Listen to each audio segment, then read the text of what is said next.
बीजापुर की खबर का मुठभेड़ में 8 जवान शहीद अब तक इस मुठभेड़ में हुए हैं। जवान को श्रद्धांजलि दी गई है। असम के रहने वाले शहीद कांस्टेबल बबलू रब्बा को श्रद्धांजलि दी गई। घटना स्थल पर बैकअप पार्टी भी भेजी गई है और कुछ देर में मौके पर यह बैकअप पार्टी पहुंचेगी।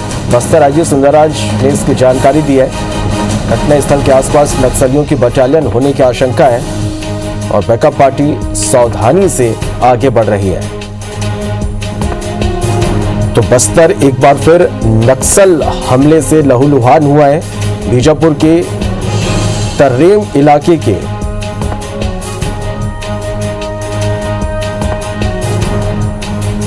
और ये तस्वीरें आप देख पा रहे हैं। एक शहीद जवान का जो शव है वो रायपुर लाया गया है। तो बीजापुर मुठभेड़ में शहीद जवानों की संख्या बढ़ी है। 8 जवान शहीद हुए हैं और ये तस्वीरें रायपुर से इस वक्त आप देख पा रहे हैं। ये रायपुर की तस्वीरें हैं जहां पर शहीद जवान के पार्थिव देह को यहां लाया गया है। तो बीजापुर मुठभेड़ में 8 जवानों की शहादत हुई है और रायपुर से ये तस्वीर जहां शहीद जवान का शव रायपुर लाया गया है।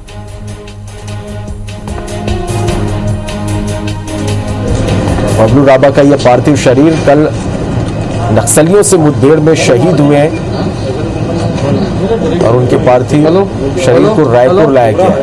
बबलू राभा नाम क्लियर दिख रहा होगा, देखो। हाँ, तो बस्तर में एक बार फिर बड़ा नक्सली हमला। बीजापुर जिले के तर्रेम इलाके के जोन्नागुड़ा में कल सुरक्षा बलों और नक्सलियों के बीच मुठभेड़ हुई। 8 जवान शहीद हुए, वहीं 30 से ज्यादा जवान घायल हैं। 3 नक्सलियों के भी मारे जाने की खबर है। स्टार हमारे संवाददाता इस वक्त हमारे साथ फोन लाइन पर जुड़ रहे हैं। स्टार, तस्वीरें हम देख पा रहे हैं। शहीद जवान के शव को रायपुर लाया गया है। देखिए, शहीद जवान है बबलू राबा, कोबरा 210 बटालियन का है। कल मुठभेड़ में शहीद हुए, उनके पार्थिव शरीर को रायपुर लाया गया है और रायपुर से बाई ट्रेन यहाँ से आसाम रवाना किया जाएगा और जगदलपुर में रवाना किया जाएगा और जगदलपुर में इनको श्रद्धांजलि दी गई है। रायपुर में भी यहाँ पर पूरे सम्मान के साथ ये शव को एयरपोर्ट से बाहर निकाला गया और अभी यहाँ से बाई प्लेन उनको पहले कलकत्ता से फिर गुवाहाटी के लिए रवाना किया जाएगा। कोबरा बटालियन के जवान था, बबलू राभा इसका नाम है। और पूरी जिस तरीके से देखा जाए इस घटना में 5 जवान शहीद हुए हैं, जिसमें डीआरजी के भी जवान थे, सीआरपीएफ के भी जवान है और सम्मान के साथ इनको श्रद्धांजलि वहां पर जगदलपुर में दी गई है। और रायपुर में अभी यहां पर एयरपोर्ट के बाहर इनका पार्थिव शरीर को लाया गया और यहां से इनको आसाम के लिए रवाना किया जाएगा। हाँ, इसके अलावा बता दूं आपको कि सीआरपीएफ के डीजी भी रायपुर पहुंचे हैं और डीआईजी भी रायपुर पहुंचे हुए हैं और जवान जो घायल जवान जिनका इलाज चल रहा है उनसे मिलने भी पहुंचे हैं और उसके बाद पूरी मीटिंग भी की जाएगी, रिव्यू भी किया जाएगा। जी स्टार, जिन घायल जवानों का रायपुर में इलाज चल रहा है उनकी स्थिति कैसी है?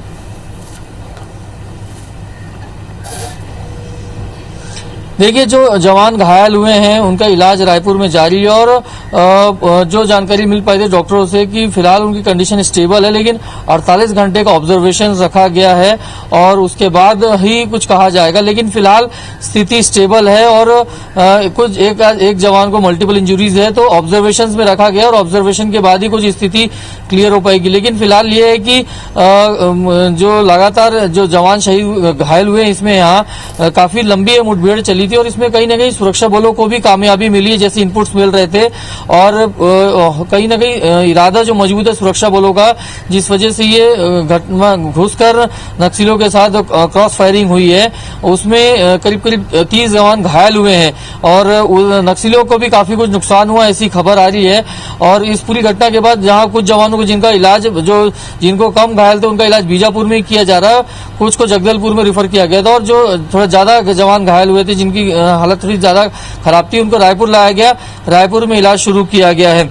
और जो शहीद जवानों की बात करें तो इसमें डीआरजी के जो 3 जवान थे उनको वहीं बीजापुर में ही श्रद्धांजलि दी गई। और एक जो कोबरा बटालियन के 210 कोबरा बटालियन के जवान थे बबलू रांबा, इनको जगदलपुर में श्रद्धांजलि दी गई है। और उसके बाद इनको रायपुर लाया गया, इनके शरीर को, पार्थिव शरीर को, और पूरे राजकीय सम्मान के साथ पूरे प्रोटोकॉल के तहत इनके पार्थिव शरीर को आसाम रवाना किया जा रहा है यहाँ से। यहाँ जी स्टार, निश्चित रूप से 1.5 हफ्ते के भीतर ये दूसरी बड़ी वारदात यहाँ पर हुई है, घटना यहाँ पर हुई है।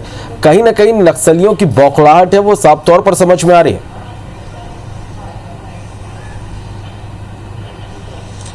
देखिए, नक्सलियों के खिलाफ जिस प्रकार से सुरक्षा बल लगातार ऑपरेशंस कर रहे हैं और उनके गढ़ में घुस रहे हैं, और इससे कहीं ना कहीं जो हौसला मजबूत हुआ है सुरक्षा बलों का, और उसका नतीजा है कि वो इस प्रकार के काउंटर ऑपरेशंस में कामयाब हो रहे हैं। जो कल की घटना हमारे जवान शहीद जरूर हुए हैं, लेकिन कहीं ना कहीं उनकी शहादत जो है वो व्यर्थ नहीं जाएगी, ऐसा कहा जा सकता है। गृह मंत्री ने भी कहा है, प्रधानमंत्री नरेंद्र मोदी, मुख्यमंत्री भूपेश बघेल, इन्होंने भी ट्वीट करके श्रद्धांजलि दी और कहीं ना कहीं जवानों का हौसला अफजाई किया कि जिस प्रकार से ऑपरेशन चलाए जा रहे हैं, यही वजह है कि कहीं ना कहीं नक्सली बौखलाए हुए हैं, क्योंकि उनकी जमीनी हकीकत नीचे जमीनी खिसक रही है। जिस प्रकार से सुरक्षा जवान ऑपरेशंस में लगातार कामयाब हो रहे हैं और नक्सलियों के गढ़ में जाकर उनके साथ मुठभेड़ हो रही है और क्रॉस फायरिंग में हुई है, तो ये कहीं ना कहीं पुलिस के लिए, सुरक्षा बलों के लिए बड़ी उपलब्धि है और एक मजबूत इरादा उनका जो दिख रहा है नक्सलियों के खिलाफ में, और उनके बौखलाहट का असर है नक्सलियों का कि इस प्रकार की क्रॉस फायरिंग घटनाओं को अंजाम दिया जा रहा है। निश्चित रूप से स्टार, और क्या माना जाए इन घटनाओं के बाद आगे अब नक्सलियों के खिलाफ जो अभियान है वो और तेज होगा?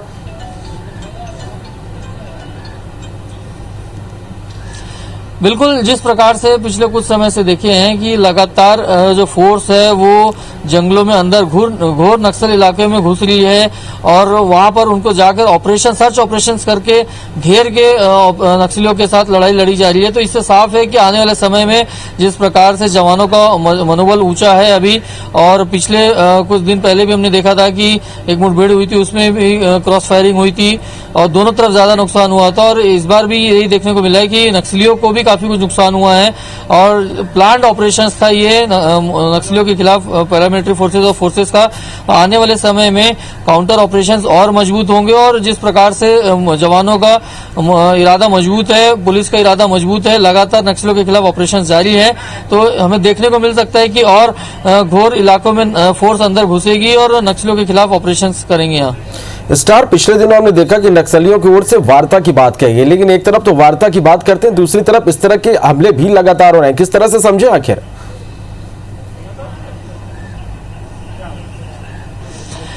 देखिए, ये दोहरा चरित्र नक्सलियों का समझ में आता है। एक तरफ वो वार्ता की बात करते हैं, दूसरी तरफ इस प्रकार की घटनाएं भी अंजाम देते जा रहे हैं।